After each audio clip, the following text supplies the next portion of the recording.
Sylvester Stallone has hatched an escape plan involves Arnold Schwarzenegger, of course. In his latest film, which is coming out on Friday, Stallone plays a professional jailbreaker hired to test the security of the world's prisons. And he's got it down to, well, let's say a science. Absolutely. Let's take a look. Any break requires three things: knowing the layout, understanding the routine, and help from outside or in. If you know the layout, the weak side is obvious. In Ben Warner's case, it's the secure housing unit. It's located next to an unsecured fire garage. Knowing the guard's routine was the next step.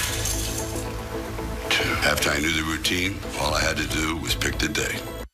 And we are so glad you picked today to be with us here. Yeah. Give it up for Sylvester Stallone, ladies and gentlemen, here in the studio.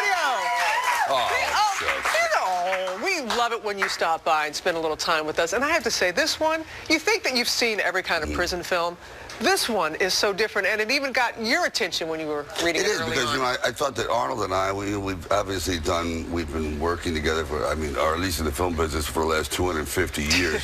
So we don't bring a whole lot of surprises, but the actual prison itself, the construction of it, and the aura of this horrible place, that's really the star of the movie. You talk about Arnold, and you brought him back into films with The Expendables, which is a great franchise. But early on in your careers, you guys were going for the same roles, but you had this incredible friendship. I know. We started out really hating each other, completely. Everything. Even our DNA hated each other. We were just very, very competitive. Right. I was like, oh my God, how do you compete with a guy 7 times Mr. Olympia?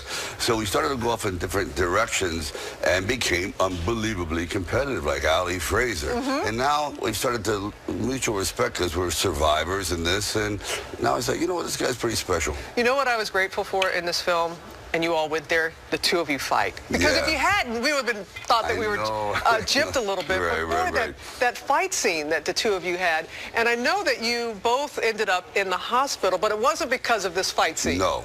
It was just from climbing up and down these ships, and when you see these movements of going down steel ladders and jumping, it just, it comes with the territory. You're going to break something.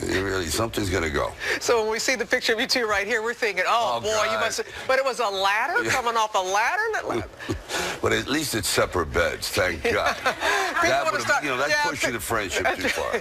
People really want to start talking. But you don't shy away, Sylvester, from these kind of action-packed movies. You're drawn to them, aren't you? I know. I don't know why, because common sense is, I guess, not my strong suit, but there's something about the challenge of these films, because I think they're eventually going to be extinct. You know, technology is going to take over. So while I can still do them, while there is that option, I'm going to go for it. But you're also such a Renaissance man, because we see you on these kind of movies, and you've been an artist the past 40 years. I know. Have a big show a big show coming up. Yeah, in Russia. In Russia. Yes. Tell us a little bit about that. Well, it's a state museum in Russia. It's never been done before, and it's very, very flattering, because there's so many great artists in the world, but for some reason they chose me to go over there and show this 40-year retrospective of all the paintings from the beginning up till now, which I thought was really odd, but also fantastically, a fantastic opportunity, because that's eventually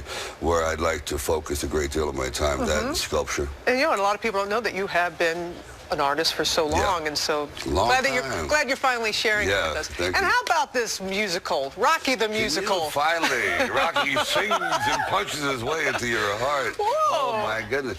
Well, this is something that we worked on, and a partner of mine, Kevin King, for 14 years to get this going. Right. And it just was very, very hard on Broadway. So the oddest thing is, it was developed in Germany, in Hamburg, and sung in German. I can imagine I'm going, Rocky, yes, I'm going to hit you in the schnitzel, or whatever. It was hard to follow it. And I'm going, it works in German. So we're coming from Hamburg to the Winter Garden in March. Wow. And it's going to be amazing. But it's really funny how today the world has changed so much. Before it goes, let's practice in New Jersey. Let's open in New Haven. Now let's try Hamburg and see how Rocky works. And yet that's the world. That's the world we live in now. Oh, Sylvester Stallone, thank you very much. And Friday, Escape Plan opens on Friday. Thank you very much. You can come back any old time.